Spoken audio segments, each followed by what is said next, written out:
were the first ones to be allowed যে বিধবাদের সঙ্গে তাদের আশ্রমের ভেতরে থাকতে সপ্তাহের পর সপ্তাহ।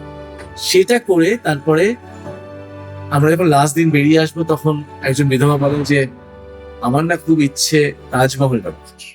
অনির মনে একজন ডিরেক্টর আছে জানেন তো, অনির যখন মাই ব্রাদার নিখিল করে, আমার মনে হয় সেটা 2000 সালে বা কিছু একটা, একটু পরে বোধহয়, একটু পরে, হ্যাঁ অনেক বছর আগে, তখন সেই সিনেমাটার প্রিমিয়ার হয় আসামে, শিলং। আর সেই শিলংয়ে যখন প্রিমিয়ার হয় তখন আমাকে ইনভাইট করা হয়, আর সেখানে হোস্ট ছিল colonel Bhupendra Singh, general Bhupendra Singh, who was the Director General of the Assam Rifles, which is India's largest paramilitary force, and his wife Winnie Singh. Winnie আমার 20 বছরের শিখান তখন থেকে বন্ধু। আমি লাস্ট 4 বছর 5 বছর ধরে দেখি যে উইনি বৃন্দাবনে কিছু একটা করে। তো আমি একদিন উইনিকে ফোন করে জিজ্ঞেস করি যে তুই করছিসটা কি? She is very elderly but wonderful one. ও ওখানে এতজন, জানো তো 80% অফ বৃন্দাবনের যে উইডোজ যারা আছে, বিধবা যারা, তারা সব কিন্তু বেঙ্গল, মেজরিটি কিন্তু বেঙ্গলের। তো আমরা সবসময় ভাবি না যে তাদের জীবনটা কত খারাপ, তাদের বের করে দেওয়া হয়েছে, তারা এরকম ভাবে ব্রেক করছে। উইনি কি করেছে, ওর একটা ফাউন্ডেশনের আন্ডারে এই সব মহিলাদের নিয়ে তাদের ডিগনিটি দিয়েছে, তাদের কাজ দিয়েছে, তাদের রোজগার দিয়েছে, তারা সবাই ওখানে থাকে, ওই আশ্রমে থাকে, থেকে বসে খায় দায় এই করে। তো আমি তখন বললাম যে উইনি, তার মানে তুই বলছিস যে এদের লাইফটা বেটার এখন? তখন বললো যে হ্যাঁ। I said I want to find that story.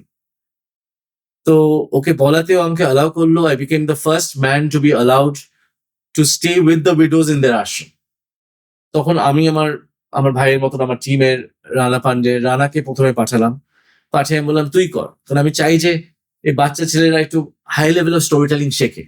আমি থাকলে কি হয় যে এরা ভাবে যে এটা হচ্ছে কিনা, ঠিক হচ্ছে কিনা। রানা সত্যি সেন্সেশনাল একজন ফটোগ্রাফার।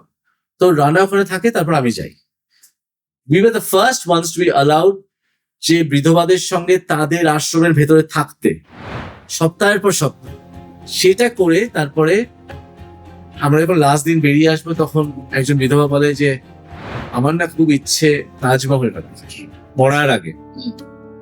আমি তখন সবাইকে নিয়ে তাজমহলে যাই, এখানে ছবি তোলার পরে যখন আমি ওদের নৌকো করে যখন আমি পেছনে নিয়ে যাচ্ছি, যে নৌকোতে আমি ছবিটা তুলবো, তাজমহলটা পেছনে, আর ওরা নামার পরে আমাকে 1 টাকার একটা কয়েন দেয়।